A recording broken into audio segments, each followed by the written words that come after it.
Feels over there normally? Okay. Where?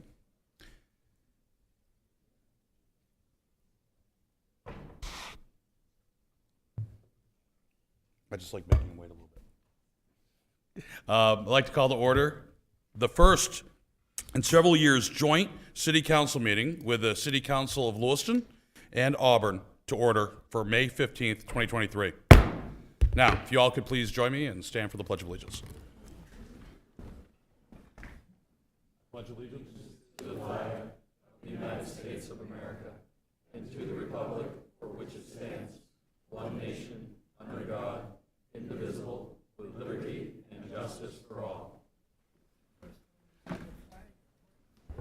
At this time, before we have an agenda, I just want to outline this to the public. We're going to go into an executive session.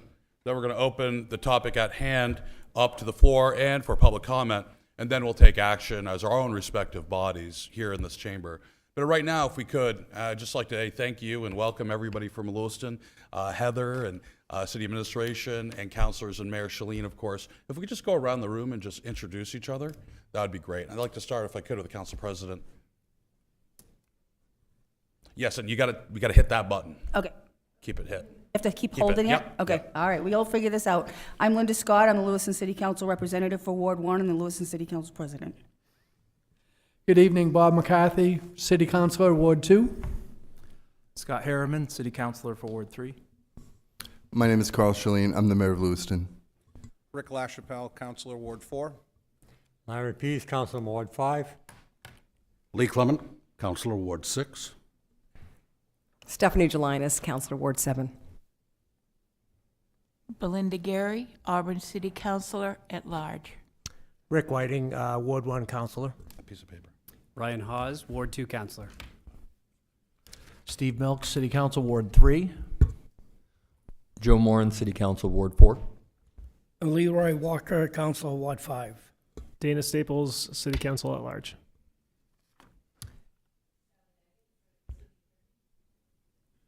Phil Kroll, City Manager. Heather Hunter, City Administrator. Okay, thank you all very much. Next, we have an executive session. This is pursuant to 1 MRSA, Section 405(6)E. Do I have a motion? Motion to move. Second. We got a motion from Councilor Gary, second from Mayor Shalene. Or, excuse me, Councilor Walker, second from Mayor Shalene. All those in favor? All those opposed? None being, we now stand in executive session.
It was kind of a tongue-in-cheek. It's called Steve. What is, I don't even know what this thing's called.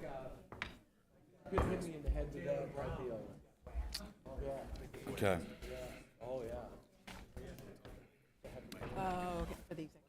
Okay, great. What time, are we live? We are. Okay, declare the joint meeting out of executive session. We're going to move on to unfinished business.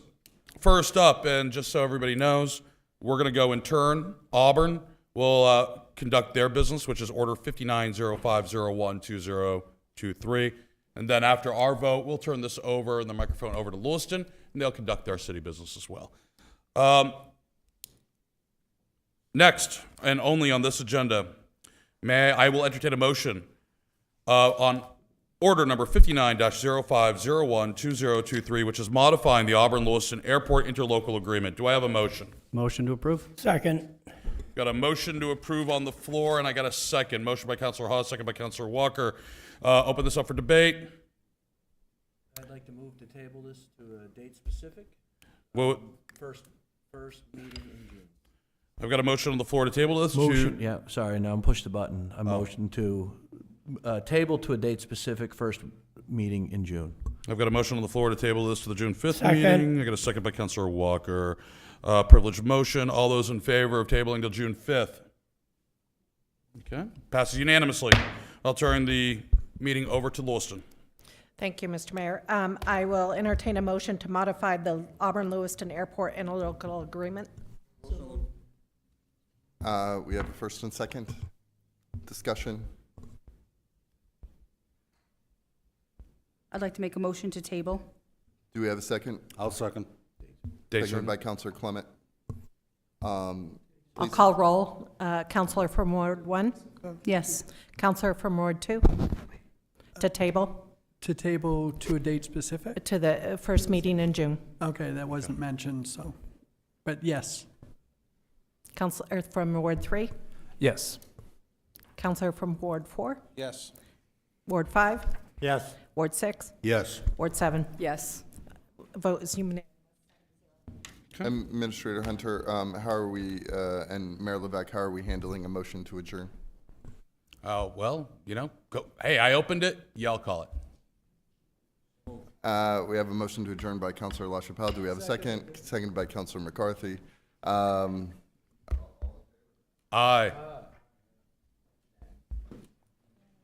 Thank you for having us. Hey, thank you all for coming. Appreciate it. And Thank you all. just go out the garage, take a right, go straight. That's Lewiston. Just in case. Pretty sure you take a right, actually. Take a left and take a right. Huh? Mic is open. It's uphill. It would take a lot to kick you guys uphill. Oh, okay. Should I, I'll just go.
through the fire?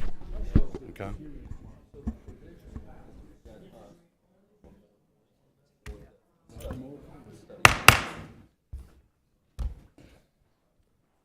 Just give a second for people to find a seat.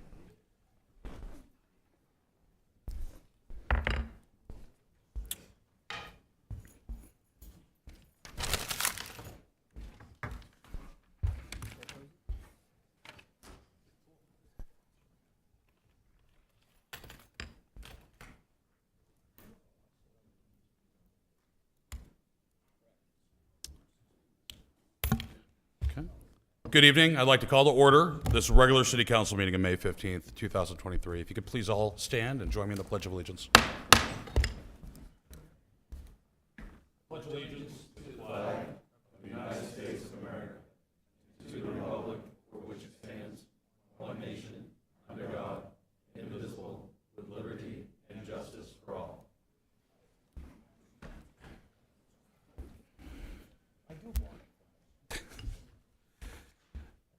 Okay, we had a pretty long workshop earlier tonight, so we're gonna move some things around. We're gonna take the executive session we had that we were supposed to handle in a non-joint fashion.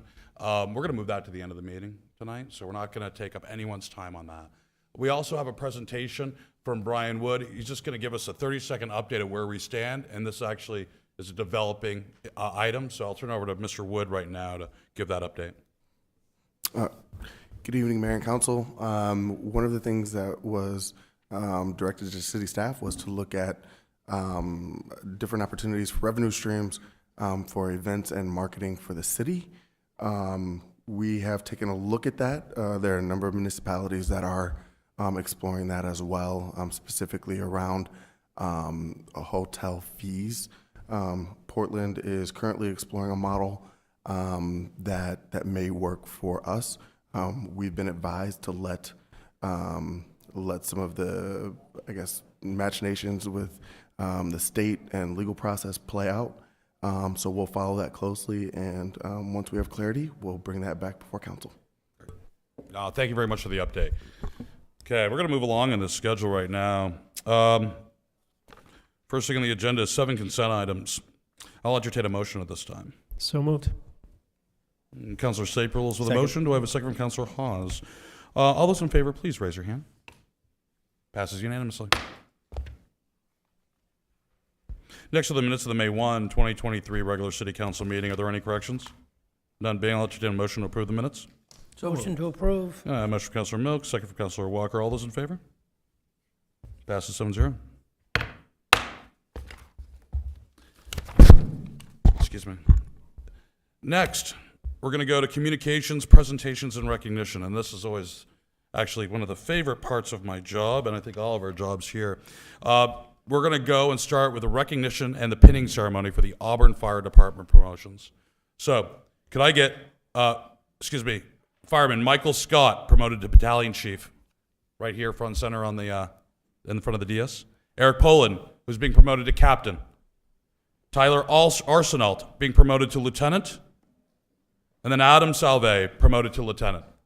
I'd like to also call Chief Chase and Deputy Chief Fifield up as well, as I administer the oath of office. I'm going to stand right here. My reader's on. Ready? Please raise your right hand. Repeat after me. State your name. All of you, please. Solemnly swear that you will support the Constitution of the United States and of this state, so long as you shall remain a citizen thereof, and that you will faithfully discharge, to the best of your abilities, the duties incumbent upon you as a firefighter and/or EMT. According to said Constitution and the laws of the state and ordinances of this state.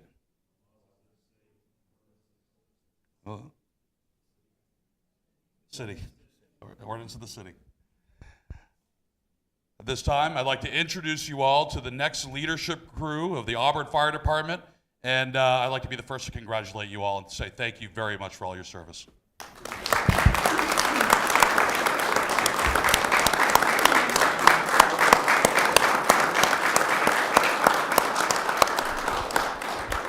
At this time, Chief Chase, Deputy Chief will do the pinning ceremony. I'm going to turn the microphone over to Chief Chase, but I just want to say one thing. It is extremely fitting that you all are here tonight. Today is the 90th anniversary of the Great New Auburn Fire. And we should be reminded the fact that because of your predecessors' bravery and dedication to duty, that fire was brought under control within 5 hours. Chief Chase has some great stats about that, but the most important one is no one lost their life.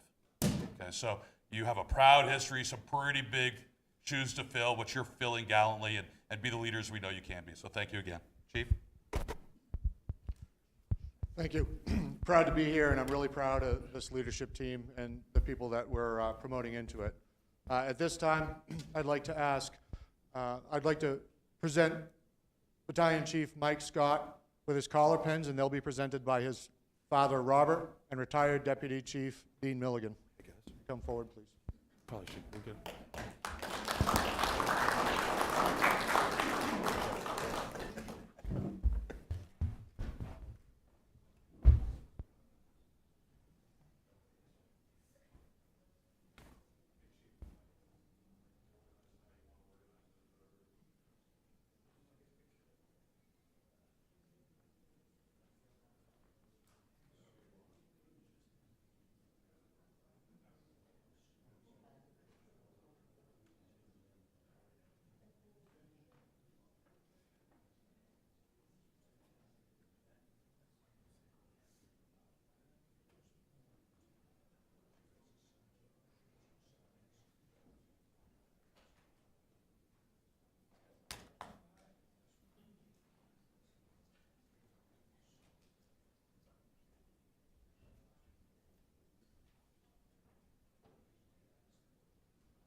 Captain Eric Coleman will be receiving his collar pins from his fiancée, Allison.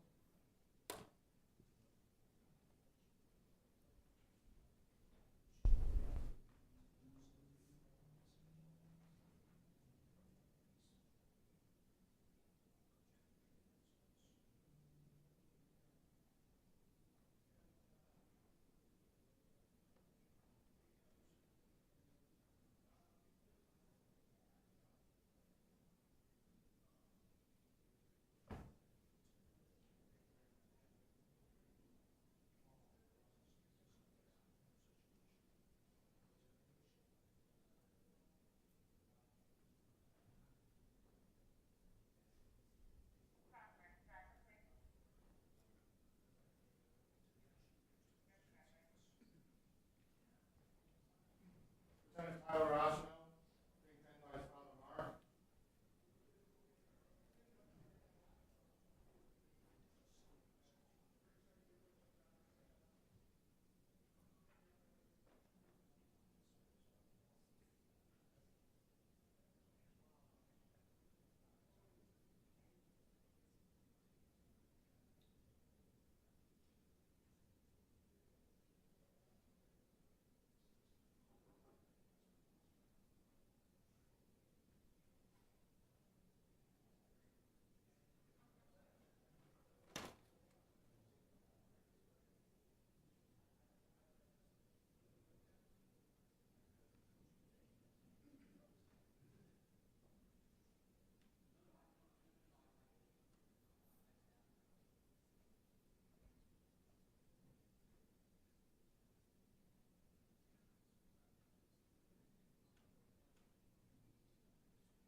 Lieutenant Adam Salve, being pinned by his wife, Amanda.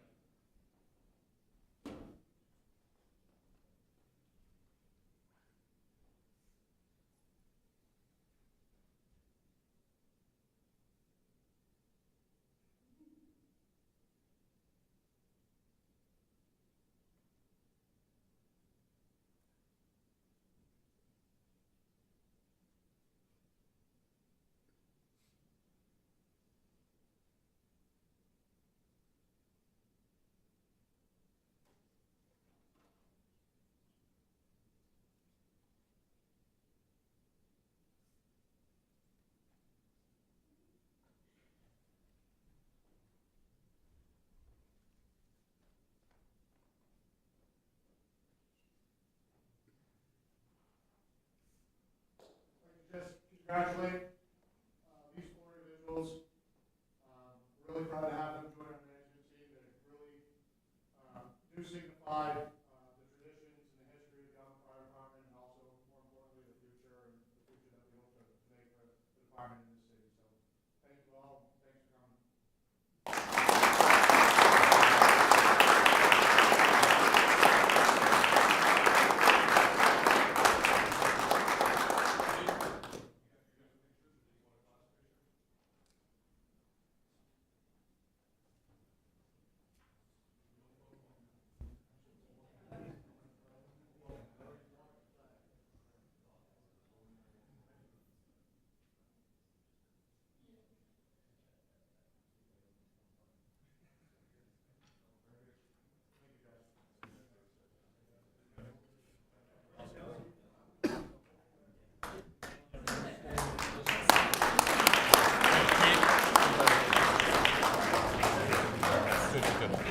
Good job, Chief.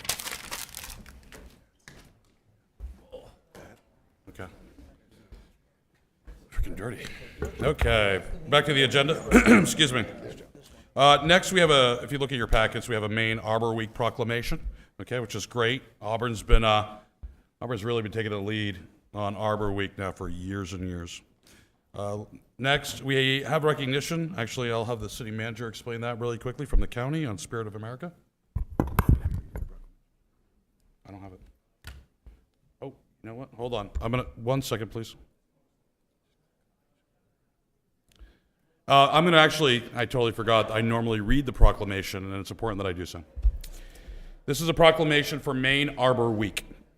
Whereas in 1872, J. Sterling Morton proposed to the Nebraska Board of Agriculture that a special day be set aside for the planting of trees, and this holiday, called Arbor Day, was first observed for the planting of 1 million trees in Nebraska. And whereas on May 22nd to May 26, 2023 is Maine Arbor Week, and whereas trees can reduce the erosion of our precious topsoil, cut heating and cooling costs, moderate the temperature, clean the air, and provide life-giving oxygen, and provide habitat for wildlife. Whereas trees are a renewable resource, giving us paper, wood for our homes, fuel for our fires, and beautify our community. And whereas trees, wherever they are planted, are a source of joy and spiritual renewal.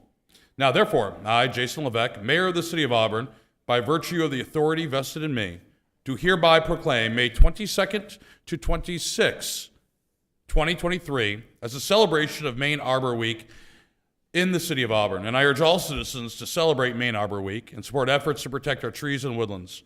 Further, I urge all citizens to plant trees to gladden the heart and promote the well-being of this and future generations. In witness hereof, I have hereunto set my hand and caused the seal of the City of Auburn to be affixed on this 15th day of May, 2023. So it is something to be very proud of, and I'd like to take a second and thank David Griswold, who's in the audience.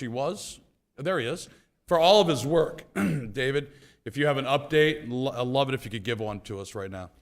Yeah, real quick, we're going to receive our 20th year as Tree City USA certified in Augusta on Friday, and we have an event planned for Wednesday, the 24th at 10 o'clock. We're going to plant one of the first trees out of the nursery up behind the Lake Auburn Rec Center, at the nursery there at Bonnie Park. So we welcome anybody who wants to attend at 10 o'clock and look forward to it. Thank you. Thank you, David. And a lot of work has been done in this council, from Councilor Staples for our Tree Street landscapes to TD Bank for their unbelievable, almost annual contribution of dozens of trees throughout the New Auburn neighborhood, and other organizations. So I'd like to thank everybody involved to making sure that we live up to this proclamation. I'll turn it over to the city manager right now to discuss some more communication. Thank you, Mayor. Just real quick, the county commissioners at their last county meeting provided a certificate of recognition for the City of Auburn. I'd just like to take a second to read it. It says, this certificate is awarded to the City of Auburn for achieving the Maine Spirit of America's esteemed 2022 Gold Distinction. Androscoggin County Commissioners congratulate the City of Auburn for their actions, admirable efforts, aiding volunteerism, and thank the City of Auburn for helping to make this a better county. Signed by Sally Christner, who is the chair of the County Commissioners. Thank you, Mayor. Oh, thank you. Open this up to councilors right now for any communication to the city, on or about the city. We'll start off on the left, Councilor Staples. Sure, I spent yesterday with Councilor Walker and Councilor Whiting over at the dedication of the Mother's Park on Drummond Street. It was a great event, and I want to thank Tiz Crowley for initiating that. Well, thank you. Councilor Walker? And just keep going down, please. Yeah, I'd like to thank the city of Auburn for making sure we had a plaque for 90 years of celebration today at the anniversary park. The great fire that destroyed the whole city of New Auburn. And thank you for that today. It was wonderful to be there and have everyone out with us that could make it. Nothing for me, thank you. I just would like to commend the staff and everybody that took part in organizing and putting together the Lobster Fest downtown Auburn. It was awesome. It was a great time. So, hats off to everybody. Yeah, just to echo Councilor Walker's remarks, thank the mayor and city manager and fire chief for their participation in the unveiling of the plaque on the 90th anniversary of the New Auburn fire. And a little footnote to that, the fire was so great that, and the winds were blowing so hard that they found a piece of paper, charred piece of paper that they identified as coming from New Auburn that landed in Lisbon Falls later that day. Hope they find him for littering. Councilor Gary? Nothing, okay. Turn it over to, actually, I have something to communicate as well, that I'm gonna turn over to the city manager for his communication. There's something that really hit home, and I want to just remind everybody, in case you did not know, that last week, a teenager, a high school student within Auburn, passed away of an overdose, a drug overdose. It was about the second one that's happened this fiscal year. Total, this fiscal year, in 10 and a half months, we've had 10 Auburn residents die of drug overdoses.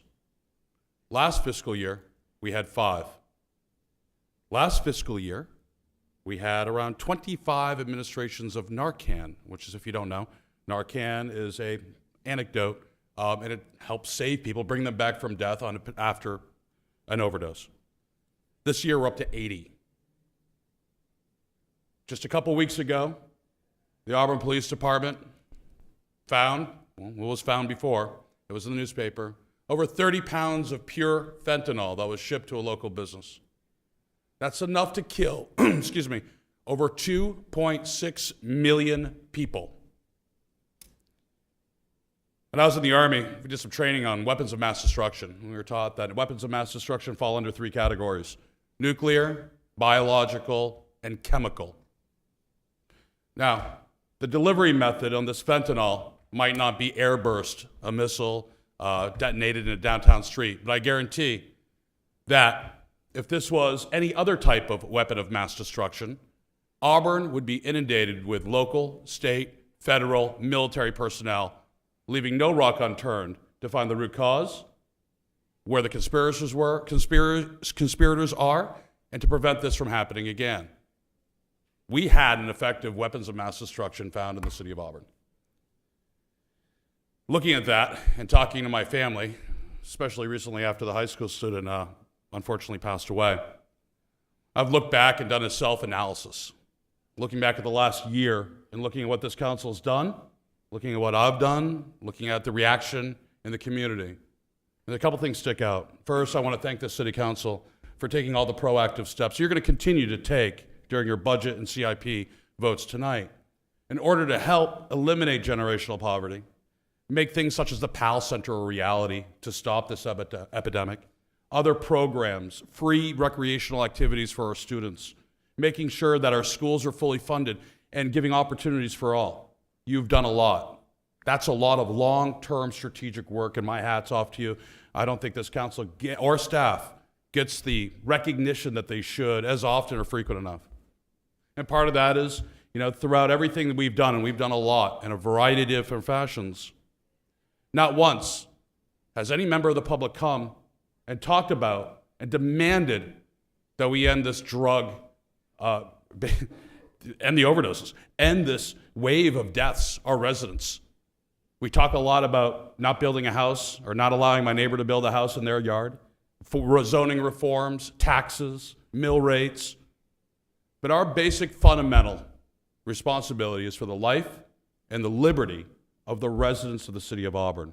There's certain things we can, and there's certain things we cannot do. And I have to apologize to you because I've gotten caught up in the distractions that are out there, and I've forgotten what my primary oath is: life and liberty for the people of Auburn. There is a clear and present danger to the city of Auburn and its residents because of the drug epidemic, statewide and locally. There's not a whole lot we can do at the state level other than continuously lobbying the legislature and the governor and our federal representatives to do what they can. But there is some certain things that we can do here. We can continue eradicating generational poverty, providing the support that we do through our mental health support services, through Glenn Homes and our community development program. And there's also interdiction and enforcement. Last year, we put in place a PACE program. On Friday, I talked to the city manager and I shared my concerns. And I'm trying to find a way to balance being fiscally responsible, but more importantly, focus on what needs to be focused on. And that's making sure our people, our residents, don't die needlessly. I'll turn it over to the manager. He has some ideas, but this is something that I'm going to encourage the city council to bring up as a motion to amend our budget, discuss, and then take final action on. And I don't think this is something that can wait for another 2 weeks or 4 weeks, but the time is right now. And if we don't act today, then I think we'll be a little bit more remiss. So, Mr. Manager, I'd like to turn it over to you. Thank you, Mayor, Council.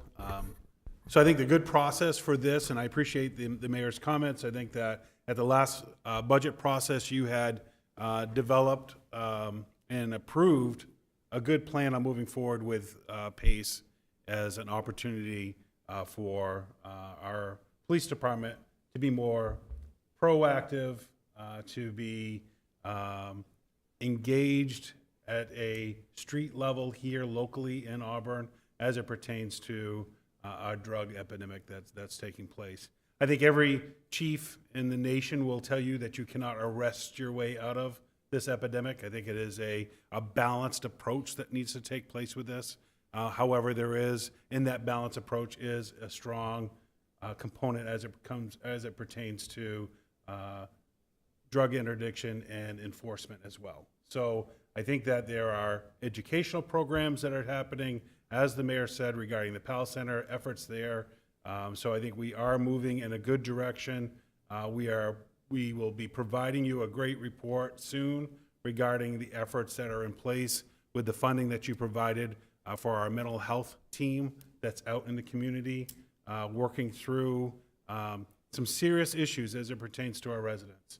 And the frontline engagement that they're having with individuals on providing immediate resources and services that are available for them.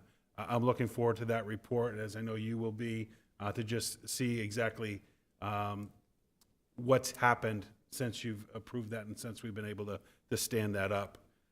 As I said, I think the PACE option was a great option for you. I met with the police chief after speaking with the mayor and then the finance director.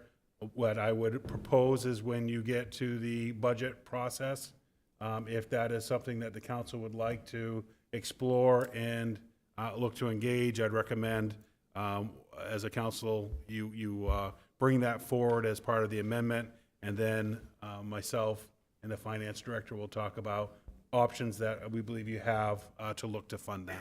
So thank you, Mayor. Oh, thank you. We're going to move forward.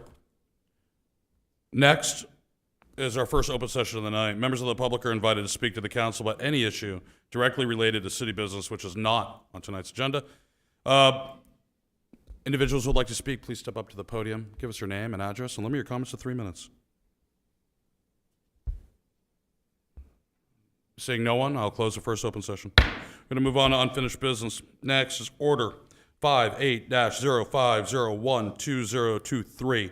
authorizing the city's general obligation bonds in the amount of $13 million to finance the city's FY24 capital improvement program. This is a second reading. Passage requires an affirmative vote of 5 councilors at the second reading. Do I have a motion? Motion to approve. Second. Councilor Walker, second by Councilor Whiting. I'll open this up to the public. Is there anybody in the public that would like to speak on tonight's, on the CIP budget second reading?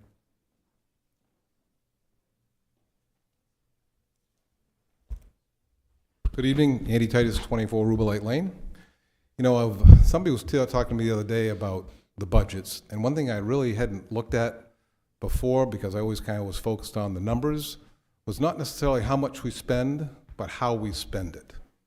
And I thought about that for a minute. I said, you know, that's an important discussion that needs to be going on all year long. And I know we don't like to talk about budgets except during budget season, but as we're having discussions throughout the entire year, we should be looking at, all right, we want to do this. Well, what's it going to cost? If something isn't working, we got to stop it and redirect the money to something that does work. And so it brings me to this particular subject of the CIP, and I look at, first of all, $3 million for a public safety upgrade in New Auburn. And I say, well, I was on that committee. I know what the plan is. I know what the priorities are. And Central Station was by far the biggest priority because we have a police station we need to work on too. And yet we decided to spend $3 million because it's low-hanging fruit. We don't have to go to referendum to get that money, which might go and cause us a problem when we do have to go to referendum because we just spent $3 million someplace that maybe we should have gone to the priority, which is a new police station and a Central Station that works. So I wonder if we really thought it out when we said, oh, $3 million quick to do New Auburn. I don't think we did.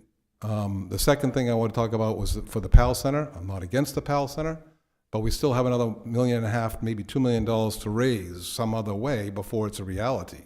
Why are we bonding now for this $1.5 million when we don't know if and when that additional money is going to come in? Maybe we're very confident that it's all going to work, or are we going to be sitting on bond money for 2 years before we can do it?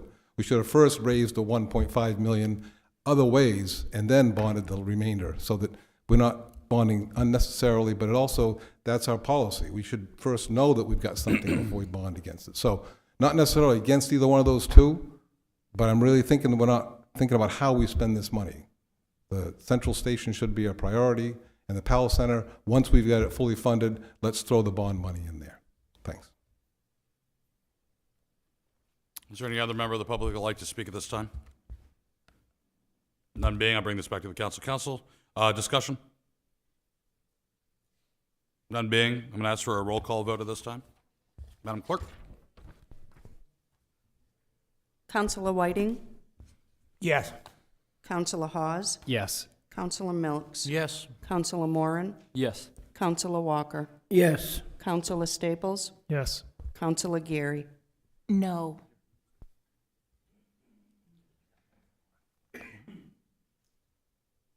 Order passes 6-1.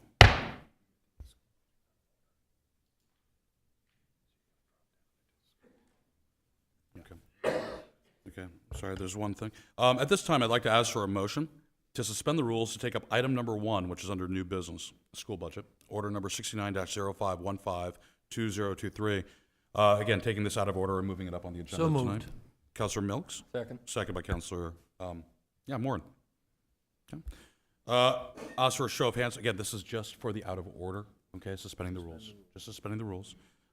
Show of hands, all those in favor of suspending the rules. Thank you, passes 7-0. Okay. Now, next is order 69-0515-2023. It's adopting the fiscal year 2024 school budget. Again, this passage requires an affirmative vote of 4 individuals. Do I have a motion? So moved. Second. Councilor Staples, second from Councilor Moore. Open this up to the public. Are there any members of the public that would like to speak? If so, please step up to the podium. State your name, address. If you could limit your comments to 3 minutes. None being, bring it back to the council. Council, we have a motion on the floor. Is there any debate? I will give a perspective from the school board if you so want. Yeah? Okay. I'll tell you right now. Listen, it's a good budget. They worked hard at this. You're going to see numbers, okay? The amount of the budget higher. Well, remember, it's offset with revenue. A lot of that is the new high school. that new high school is being reimbursed at a high percentage back to us. So yes, while numbers or, cost looks up, it's also balanced up by revenue. Done a very good job working with us. The results are there. Our kids are thriving, and things are going well. So that's what I'll have to say. Councilor Staples. Yeah, I'll just say that, looking at this, knowing that we were going to have a heavy debt service with the new high school, I expected this to come in much higher. So thank you, to the school department for coming in with a reasonable budget. Very good. This time I'm asked for a vote. This is a roll call vote. Madam Clerk? Counselor Whiting? Yes. Counselor Hawes? Yes. Counselor Milks? Yes. Counselor Moran? Yes. Counselor Walker? Yes. Counselor Staples? Yes. Counselor Geary? Yes. School budget passes unanimously. Next is Resolve 01-0501-2023, adopting the appropriations resolve for fiscal year 2024. This is a second reading. Passage requires an affirmative vote of 4. Do I have a motion? Motion to approve. Second. Councilor Walker, I got a second from Councilor Staples. Open this up to the public for comment. As anybody in the public would like to speak. Yeah, this is the operating budget for the city on the municipal side. If anybody would like to speak on this, please, this is our second reading. If you remember, we didn't make motions. We amended slightly the last budget 2 weeks ago. Nothing. I want to make sure everybody has enough time. Okay, I'm going to close public comment. I'm going to bring it back to the council. Mr. Mayor? Councilor Staples, sure. I'd like to make a motion that we reinstate the PACE department for the city police department. And I want to thank Chief Moen for being here tonight with doing such a great job. I'll second it. A motion from Councilor Staples. I got a second from Councilor Gary to institute the PACE department. At this time, I'd turn it over to the manager and finance director to talk about compensation and payment, or payment if you would. Thank you, Mayor. Maybe before we do that, can we just, because I know it was last year that you talked about PACE, and so it might be good for Chief Moen to come up and just describe what the intent of that team will be and how we're looking for that to function.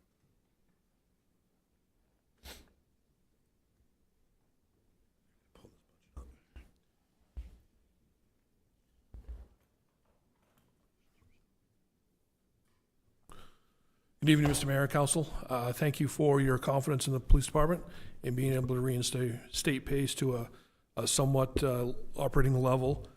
PACE was designed as a proactive community enforcement unit, and what that is going to do is that unit is going to be a surgical approach to drug enforcement and other quality of life issues here in the city, where we'll be able to pinpoint certain locations and provide strategic enforcement to those locations and start working on those street level narcotics dealers that our other state and federal agencies don't have time for, and being able to work our way up the chain. So originally, PACE was designed with a sergeant and 3 officers to form the unit and start working on these type of cases. And as we've discussed with the city manager in preparation for tonight, what we would do is we would reinstate that sergeant's position that was frozen and shift 2 officers that would have been assigned to main drug enforcement over to PACE. So we'll be able to do that street level enforcement. Any questions from the council? Great. Jill, do you want to just provide the framework of what we'll be doing with revenue and then the expense component? So we discussed various different things and came up with, we got a new estimate from the state for state revenue share. And so we feel like we can increase our state revenue share revenue up $600,000. And then we are putting $260,000 into the PD for that program. Right? That's correct, yeah. Okay. And we took out the revenue from MDEA, which was $145,000, but we're going to transfer in $60,000 from the opioid crisis account that we received a settlement from the opioid crisis. So we're going to use $60,000 of that so that it makes it come out even. So that actually we're increasing our amount of revenue by $400,000, and the increase to the PD is net zero. So in your document, Council, regarding the manager's update on the information sheet, I did share with you my concerns and the finance director's concerns regarding fund balance. I think it's important to take a look at fund balance. It's your obligation as far as policy driven. However, it's to do that once we have a completed audit. We hope to see the audit completed very soon. This is we seem to be talking about crisis a lot, but a challenge within municipalities currently is regarding auditors. We have very few auditors that are available, very few that can operate at a municipal level, and even a smaller amount that can operate at a municipality our size. We're very fortunate that RKO was willing to take Auburn back in for an additional year. Their process has been underway since January. However, because it was a late start, we do not have a completed audit as of now. So we do not feel comfortable with you taking any additional funds from fund balance, any additional revenue from fund balance. You currently have $1.5 million currently in the budget. That's the same as the amount that was allocated in FY '23, and you also have $2 million allocated from the school department. So you have $3.5 million currently from fund balance. Without having a true number, we would strongly encourage you not to move any further with fund balance. And we very well could get to the audit, and you could have additional funds there. And so if that's the case, and it's greater than the 12% that the policy allocates, then 14% as the policy allocates, then as a council, you have the opportunity to say, do we want to take those additional funds and allocate them to a one-time initiative? And so that's what we would recommend that you do. I would just talk a little bit about state revenue sharing. In my memo, I talked about $400,000. Jill just talked about $600,000. We're very conservative. We need to be conservative. We do not know what the economy will be doing by moving forward over the next fiscal year. So we try to leave a conservative amount in their projections that the state provided. With the $600,000 addition to state revenue share, that is still roughly about $500,000 less than what the state projected for the city of Auburn for revenue share.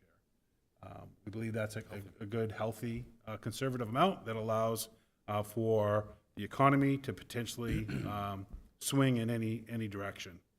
So we believe that's our recommendation. The other section within the manager's update was regarding information from the city assessor's office.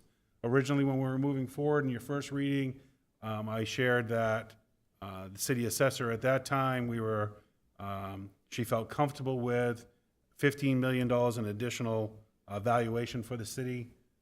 Since that recommendation, she and her office have completed the property value assessments. She is halfway through personal property.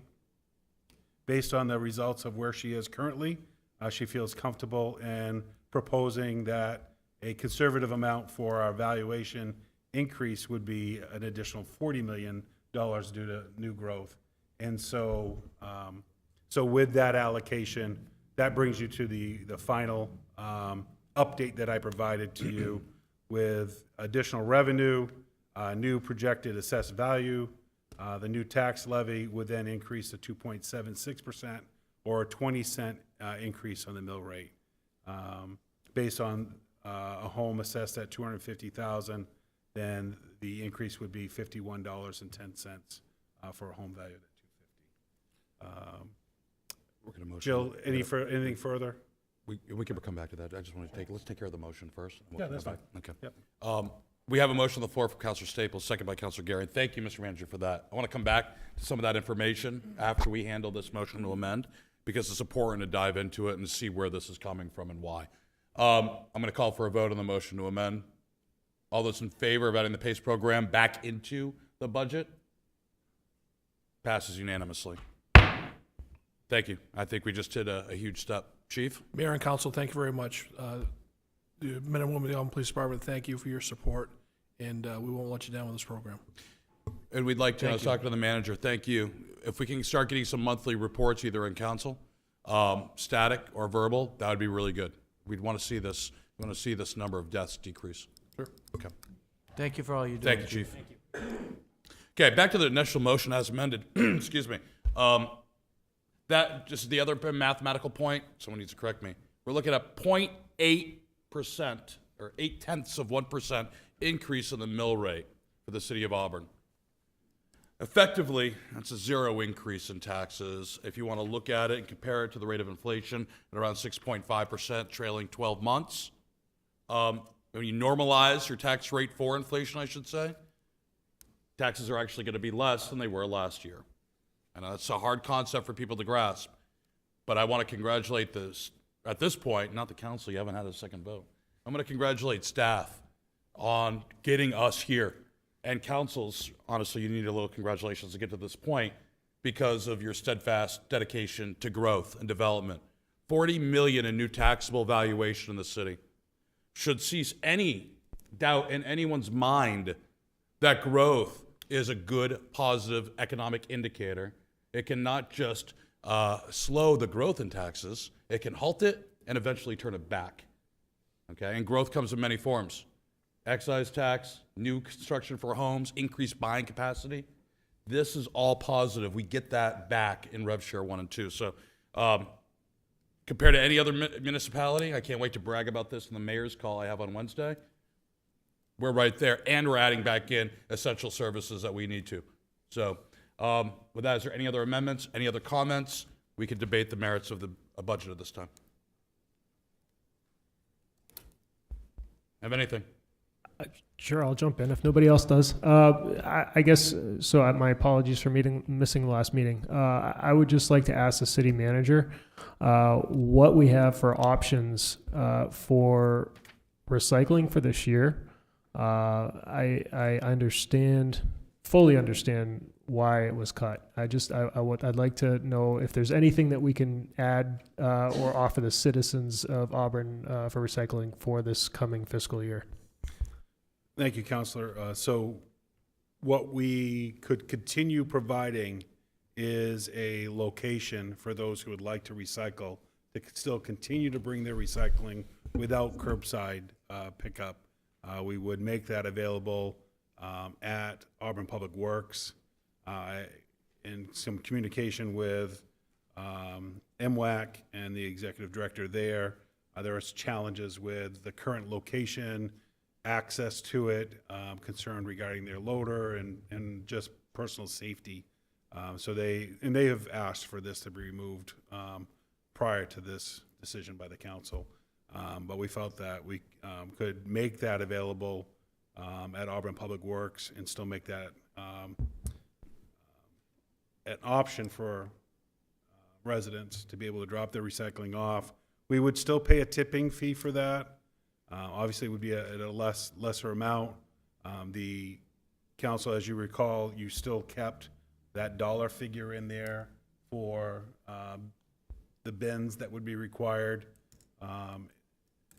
at the next fiscal year, not this upcoming fiscal year.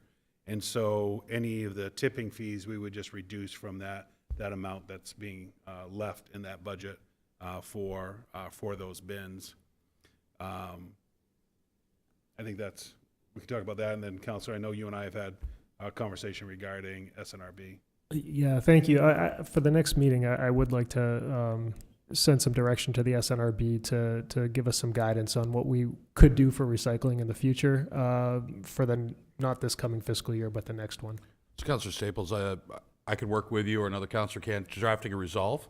We can submit out to the city manager to include on the next agenda. That'd be great. Yeah, Thank you. Mr. Mayor, if I'm I sorry. can, yeah, I concur with Dana, and I would like to see the sustainability group involved with this, just giving some advice. For example, we're looking at compost.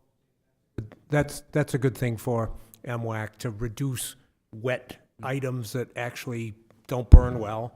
The other thing is to look at the type of recyclables. It may be beneficial to the city, if we're gonna have a drop-off site, to dumb it down so that you're only taking the items that can be recycled that have value.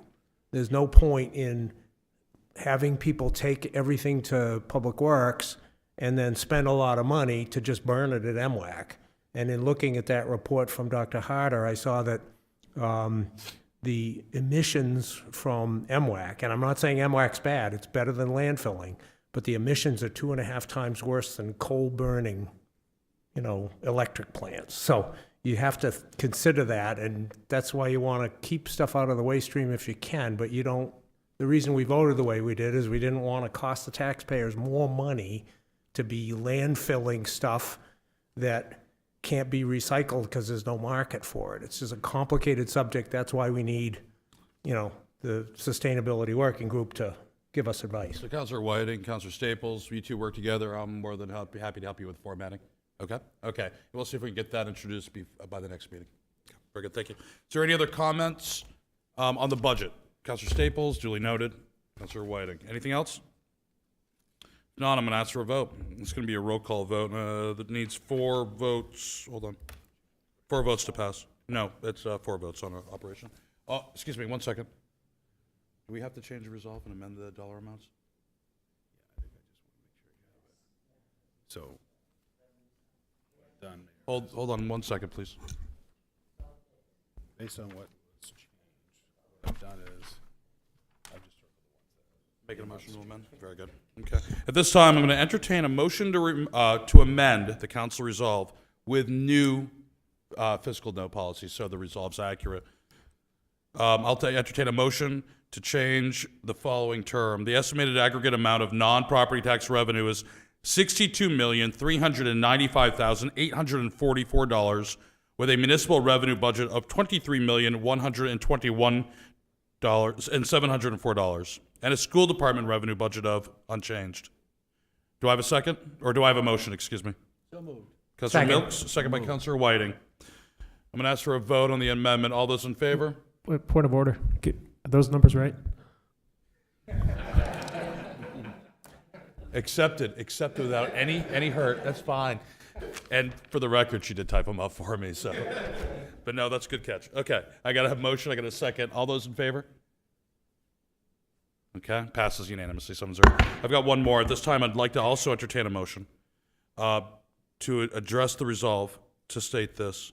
The aggregate appropriation for the City of Auburn is $113,170,192, with a municipal budget of, here's a change, $51,126,866. Do I have a second? Do I have a motion? So moved. Councilor Staples, do I have a second? Second, Councilor Milks. Second if Jill approves. I read it right? Okay, Jill approves. All those in favor? Okay. Passed unanimously. Okay, now I believe we are set since our second motion, correct? Yeah. Okay. Okay, now we're good. Now at this time, I can ask for a roll call vote. Madam Clerk? Councilor Whiting? Yes. Councilor Hawes? Yes. Councilor Milks? Yes. Councilor Moran? Yes. Councilor Walker? Yes. Councilor Staples? Yes. Councilor Geary? No. Operating budget passes by a vote of 6-1. Okay. We're going to move on to Order 60-05012023, reallocating unspent proceeds from the City Council's 2020 general obligation bonds. It's a public hearing and a second reading. All those, excuse me, do I have a motion? Motion approved. Second. Councilor Walker, second by Councilor Huss. Open this up to the public. Anybody in the public like to come up and speak on this? And as a reminder, this is just reallocating the money that we set aside for economic development, retweaking the terms and conditions of that money, but keeping the money same and for the same purpose, which is downtown incentive development. Anybody from the public?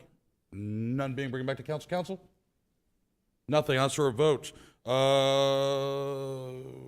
Roll call vote, please. Counselor Whiting? Yes. Counselor Hawes? Yes. Counselor Milks? Yes. Counselor Moran? Yes. Counselor Walker? Yes. Counselor Staples? Yes. Counselor Gary? Yes. Passes 7-0. Okay. Next. We're moving on to new business. The first order was the school budget. We took that out of order. That passed. Okay, we're going to move on to Order 70-05152023, which is approving a credit enhancement agreement between the City of Auburn and American Development Group, LLC, relating to the TIF number 27, Stable Ridge Municipal Development and Tax Increment Financing District. It's a public hearing and a vote. Do I have a motion? So moved. Councilor Staples. Do I have a second? Councilor Moore. Okay. I'm going to ask Glenn Holmes to come up here as well, in case there's any questions. What I'd like to do is, if the council's okay with this, I'd like to take this slightly out of order. Okay, I'd like to have the council open this up for partial conversation, questions. This is going to help inform the members of the public that might be here to speak on this as well. Okay, and probably make the meeting run a little bit more efficiently, i.e. it's a technical topic. Are you all in support of that? Okay. We'll always have time for public comment and further debate by this council. Mr. Holmes, if you could give everybody a brief overview of what this entails. So this is the Stable Ridge Credit Enhancement Agreement. During the original process of approving the TIF, it was discussed that this would be taken up afterwards, so this is coming forward now. What this would allow for is up to a $500,000 incentive. It's currently written as a $250,000 and a $250,000 bifurcated credit enhancement. Basically, for the work that's been done, for the current development that's there, would be a $250,000 credit enhancement agreement for that, for the inordinate costs and things that were talked about. And if phase two never occurred, the maximum would be $250,000. Upon doing two of the next phase buildings, and those are given occupancy permits for those two buildings, there would then be another $250,000 basically towards phase two. So therefore, we're looking for more development from that site to be able to actually maximize the $500,000. So they would start getting payments after approval next year, and when the money comes in, and that would go up to a maximum of $250,000 if they never did anything else. If they do move forward with phase two, build at least two more buildings, once that's done, then that other $250,000 would start to be paid out as well. So the max capped at $500,000 over 10 years. So therefore, if that developer waited 8 years to build those last two, they would never recoup the whole thing, because obviously there wouldn't be enough time, because the 10-year term would hit before the cap hit. Thank you. Is there any other clarifying questions before we open this up to the public from the council? Is there any questions on this? Councilor Gary? Thank you, Mr. Mayor. When this developer develops all these buildings and they build roads in there, isn't it part of state law if they meet our standards, then we'll have to accept them? I would turn that question to Eric Cousins. Okay, that's, if we could, Yeah, I mean, I understand that. I don't know. Let's, and Mr. Cousins wants to research the answer on that one, but is there any other questions? I just want to come back to that. On the credit enhancement agreement. Any other questions? None? Mr. Councilor Moore? Yeah, when I'm thinking about this credit enhancement agreement, and I'm not Questions? haven't determined anything yet. The question I have is, reviewing back on the project, what type of cost was incurred by the developer to get utilities to the property line, mainly water? So based on the invoices I saw, the overcharges from the contractors coming back for additional charges, it was in around $350,000 just to get across the road, because they were unable to do any blasting, because obviously the water lines, sewer lines were already in place. So they basically had to jackhammer through ledge all the way across that road and get it onto the property.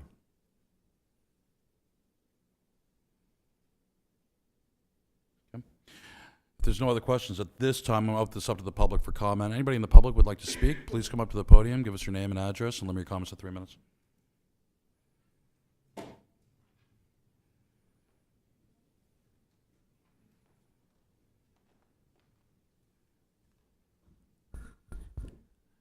Good evening. For the record, my name is John Cleveland. I live at 183 Davis Avenue in Auburn.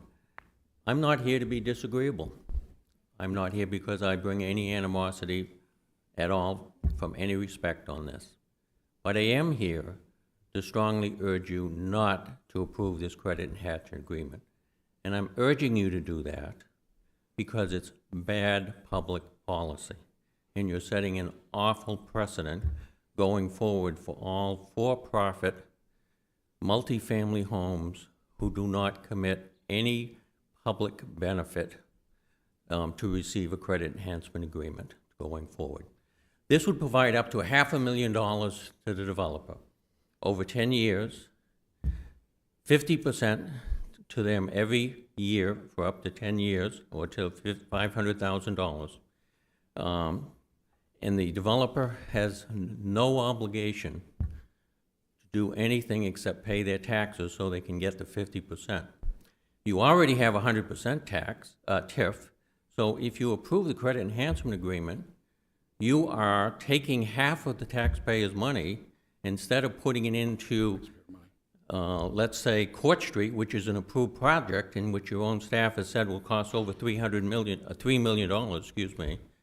You're giving half of that to the developer, where it could be used for public benefit and a much-needed improvement on Court Street. Part of the impact, which is, of course, from this development, increased traffic that will be generated here. I checked with the staff. There is no multifamily for-profit development that gets a credit enhancement agreement except for one, which is the one on Turner Street and Grace Lawn, and they only got it because they did public improvements, all the sidewalks and many other public improvements out of their own cash, and the credit enhancement agreement is to repay them. No other developer, for-profit, multifamily in Auburn has ever gotten this. You will set the precedent if you agree with this for every single one coming forward to ask for the same thing.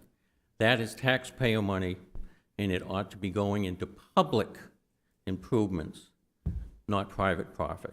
I hope you'll vote against this.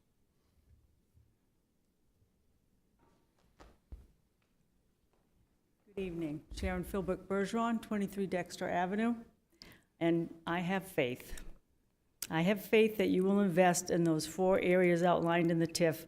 I agree with John, Court Street, and it's going to need a lot of help with that $500,000 over time and not enrich one private developer. I'm in hopes, I know that you all have an obligation to the voters and taxpayers in Auburn. And so again, I just have faith that you will not incrementally give away $500,000 to one developer and do the right thing. Thank you.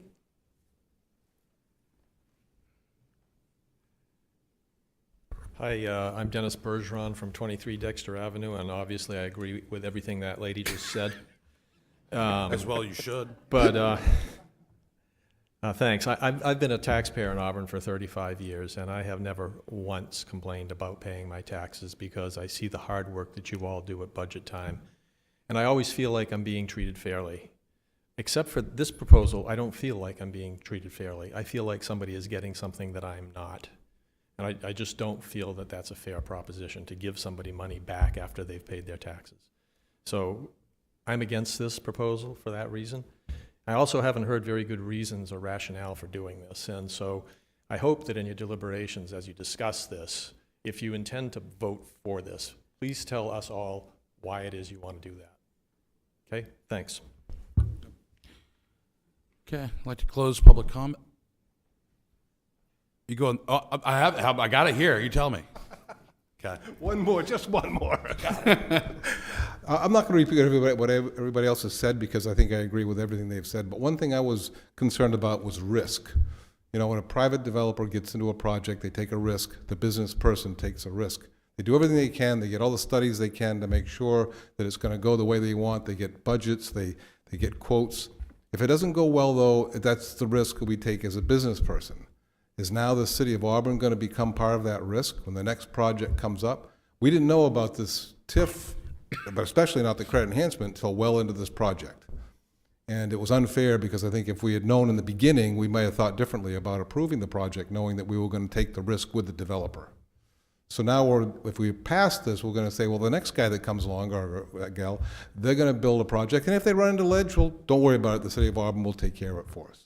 Again, this 500 grand is not going to anything of benefit. It's going to make up for losses by the developer, not sidewalks, not anything that's going to benefit the community. And a credit enhancement has to, by definition, benefit the community. This doesn't look like it does either of that stuff. So thank you very much for listening. Okay, I'll close open session. Bring it back to the council. We have a motion on the floor. We had some questions. I'll give you really quick to set the stage. I'm not going to advocate for or against this. I just want to let you know what your options are. You can approve the credit enhancement as written. You can modify through the amendment process a credit enhancement agreement within the legal constraints. You can table this, or you could deny this. Okay, those are really, Glenn, am I missing something? That seems to be it. Pretty much 4 actions you all can do. I will tell you one anecdote. I've been the recipient of, I have built developments, just 2, in credit enhancement TIF districts, and received credit enhancement agreements, not from Auburn, from different municipalities in the past. And you have to define that public good. And that public good, not former Councilor Titus, that's his interpretation might be the same as yours, or might be different. You have to define what that public good is, okay? And that's important. With that said, this is open for debate, and I'd like to bring it forth and let a councilor talk. Anything? I'll jump in there. Yeah, so I think the public made some great points tonight. I think this is a for-profit business. They're going to make plenty of money on this housing. I don't think they need another $500,000 from us. Think or no? Going forward, it just doesn't make sense to me that this came up after the project was built. That doesn't make sense. I think, going forward, when we see these come to council, I think I'd like to see a public demonstrated public good that this is going to do, and I hope that we don't get a string of these just because one developer got on our agenda.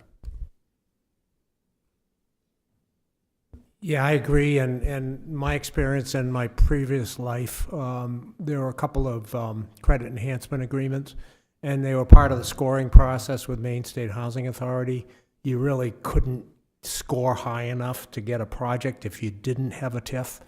And in both cases, Webster School and 62 Spring Street, I think it's a 45-year obligation to have affordable units. So it's a pretty steep concession that the city gets, that you're guaranteed for a long period of time that the units will be affordable. There's no such thing with this. I don't think there's any appetite for that. I don't think it would, I just don't think it's market rate units that are quite expensive, and I just don't think this is appropriate. Could you break this down for us, Glenn, a little bit? Okay, and I agree with what Councilor Whiting and Councilor Staples have said. Usually you do this in the beginning, right? This project will go through but for the need of a credit enhancement, and here's a public benefit, versus this stage. What exactly is this money to be used for? It's undefined. It's not defined to do anything else. I mean, the public good identified in the conversation was that Auburn was pleading for housing units, and the developer came and was able to do that. But in the end, the project had substantial difficulties, and is looking to try to make up for some of that, as well as the process was laborious, and by dragging it out, increased their cost as well. Interesting, laborious as in it was dragged out, petition, public sentiment. I'm not sure if there's a precedent for us as a council or municipal government to be liable for, the actions of folks. Councilor Gary? Thank you, Mr. Mayor. When we talked with this developer and she was asked if she gave discounts to like school teachers, city employees and stuff, she said, yeah, I do. It was so low, I almost fell off my chair. If she had said a bigger dollar amount, then maybe I'd weaken, but I can't support this for the reasons that's been stated. Any other comments? There could be a way to make sure that a fairness, and I will say there's a couple things while you're all thinking about this. There's a couple comments that have been made, right? That we're giving away taxpayer money. That's interesting. It's the taxpayer, the property owner, the developer's money that we're rebating in this process back to them.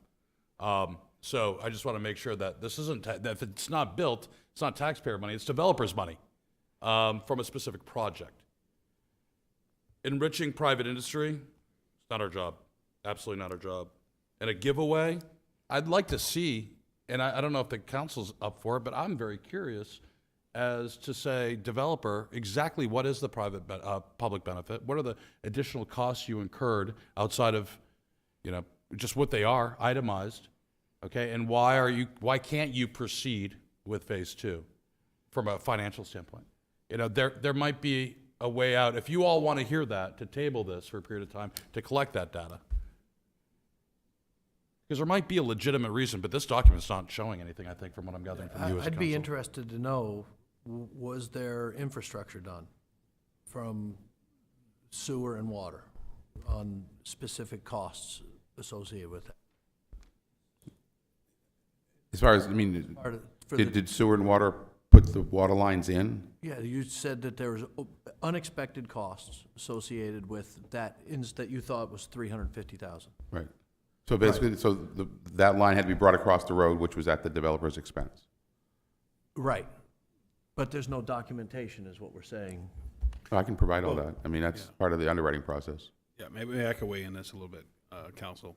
So yeah, there's documentation. There was an application that was submitted. Just want to make sure people are clear. Glenn's job is to take that information and bring it to you. Right. This isn't we support this or don't support this. His job is to say, here's what we have, frame it up the best he can, get it before you so you have an understanding of what that looks like.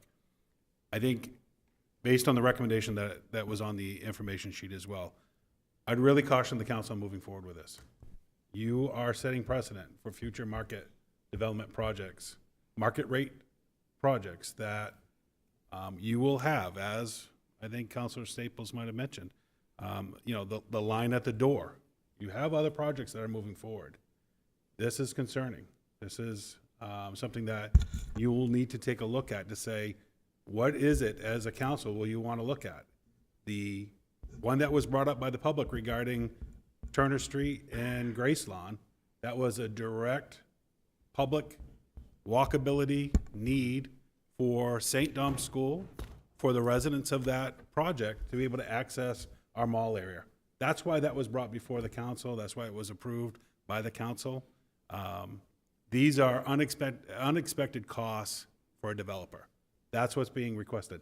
This developer can request this. That's why it's coming before you. It's not an automatic, this must be approved by the council because there were these unexpected costs. That's not your responsibility. And I think that as we heard, from the public, it's not the public's responsibility either. That's at risk, as the mayor said. So, for the manager's recommendation, I would recommend not moving forward. I have a motion right now, correct me if I'm wrong, clerk, to approve the credit enhancement, to get this on the floor. Was that the motion that was made? Yes. The motion was to approve, okay. I'm going to call for a vote, a roll call vote on the motion to approve the credit enhancement agreement. Councilor Whiting? No. Councilor Hawes? No. Councilor Milks? No. Councilor Moran? No. Councilor Walker? No. Councilor Staples? No. Councilor Geary? No. Motion fails 7-0. Excuse me. The motion fails 0-7. Now, we have a motion. Just clerk question. Do we need to reintroduce a new motion denying this? Or is the non-approval denial enough? I know that comes up with the planning board. We're good. Okay, very good. Thank you. Okay, moving on. Next open session of the night. Members of the public are invited to speak to any agenda or topic that is not on tonight's agenda. Please step to the podium, give us your name and address, and limit your comments to 3 minutes. None being, we'll close that last open session of the night. Going on to reports, mayor's reports. I toured the new Edward Little High School last week. It is very, very close to completion. It is on schedule. I just want to remind the public that on June 20th, there'll be a last look at the old Everett Little High School. I'm sorry, May 20th, thank you. Hey, keep it down, I'll gather you down. On May 20th. On May 20th. So yeah, that's coming up Saturday. There'll be a tour of the old Everett Little, okay? You can go on social media, you can go on the school webpage. Go look at it and just be grateful it's gone. The new one is amazing. We'll hopefully get some tours of that for the council and school board a little later on. I've asked the manager to do a joint, if we can do a joint meeting with the school department in September in the brand new 1,200-seat auditorium. That way I give everybody a chance to come in and at least experience that portion of the new high school. I know if I have a new car, I don't like to have a lot of people sit in it because I don't want them to get it dirty. So I can definitely understand the school department's hesitation about opening up the brand new high school to everybody all at once. Lobster Festival, thank you for acknowledging Councilor Milks. Yeah, listen, there's the ongoing debate on attendance is ongoing. I will say, based upon the experience of these large events and perspective, we had roughly 6,000 people visit Auburn. We were talking to people, they were quoted in the paper, from all over the country. It was a tremendous success, and for all of those who got out to support it, great. For those who did not, I wish you would. So it was good. We raised a lot of money, several thousands of dollars for the Auburn Pal Center and through the Exchange Club and their hard work, and I'm just really proud of the city of Auburn. We only had one incident, and that was a gentleman who was double parked in a handicapped spot. We found him. So we corrected it, but that was it. It was a great event. So thank you very much. That's the report that I have. Go on to Councilor Staples. Nothing tonight. Oh, good. Okay, very good. Mr. Manager? All set. Okay. Going on to finance report. I'll entertain a motion to accept and place on file the April 2023 final monthly finance report. Do I have a motion? So moved. Second. Staples and second for Moore. Councilor Moore. Any comment, any questions? Jill, update? We are trending towards the end of the fiscal year from everything we can see. No anomalies? No anomalies? Yeah, I was looking through this and noticed in the Norway Savings Bank arena, the budgeted utilities for the year were $267,000, and expenditures through April is $109,000. Why the discrepancy? Do you have any idea on that? Part of it is we have a agreement with hydropower. We get credits, and this fiscal year, a lot of those credits have gone to Norway to reduce that cost. They're going to be spread out a little more in all the other departments as well next year, but that's the biggest amount of that. And I had staff change in my department as well, and I think there's probably 1 month behind on the bills as well. So they're caught up now, but there was a lapse of time there. So it's those two things. I keep hearing about this hydro agreement. How long is that for? I don't know. I can find out though for you. I'll check with Derek. Thanks. Yep. Where is that? Councilor Staples too, and this is something Councilor Whiting. We do have a website that you can offshoot from on the Auburn website. Get the URL maybe in a second. That talks about all the green initiatives that the city's doing. This talks about the hydro credits, recycling, sustainability, efficiency main program, our matching rebates. So it might be a good thing to just get people to start talking about that and looking at that, and maybe even updating it with some up-to-date information. Okay, no other reports. I have a motion on the floor. All those in favor of accepting the April finance report, please raise your hand. Okay, approved 7-0. Thank you. Next, we actually have an executive session that we moved from the beginning of the schedule to last, so bear with me 1 second. This time I'm going to entertain a motion to enter into an executive session, discuss legal consultation pursuant to 1 MRSA 405, subsection 6E. Do I have a motion? Motion to move. Second. Motion, Counselor Walker, second for Counselor Milks. All those in favor? Okay. There'll be no action to follow other than adjournment. Thank you very much for coming tonight. Have a great evening.